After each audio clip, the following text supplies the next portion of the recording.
আপনারা দেখছেন হলদিবাড়ি টাইমস।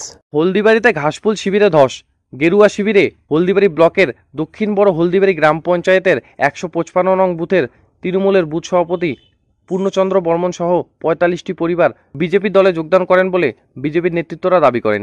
এদিনের কর্মসূচিতে উপস্থিত ছিলেন জলপাইগুড়ি জেলার বিজেপির সাধারণ সম্পাদক দধিরাম রায়, বিজেপির দক্ষিণ মণ্ডল সভাপতি শঙ্কর বর্মন, মেঘলিগঞ্জ বিধানসভার কো কনভেনার বিমল রায়, জলপাইগুড়ি জেলার বিজেপির সহসভাপতি তপন রায়, সম্পাদক প্রভাত রায়, জাতীয় কর্মসমিতির সদস্য ভূপেন্দ্রনাথ রায় সহ অন্যান্যরা।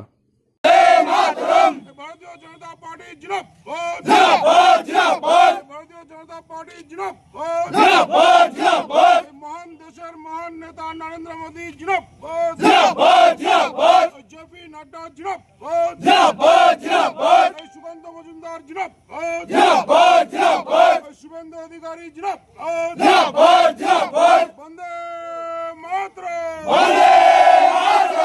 ভারত মাতা কি। আজকে হলদিবাড়ি ব্লকের দক্ষিণ বড় হলদিবাড়ি অঞ্চলের 155 নম্বর বুথে তৃণমূলের বুথ সভাপতি পূর্ণচন্দ্র বর্মন সহ 45টি পরিবার ভারতীয় জনতা পার্টিতে যোগদান করলেন।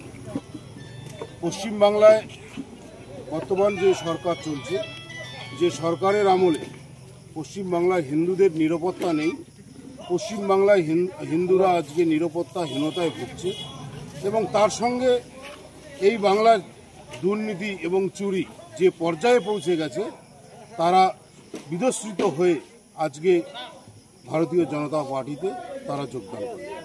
দধিরাম রায়, সাধারণ সম্পাদক, জলপাইগুড়ি জেলা কংগ্রেস।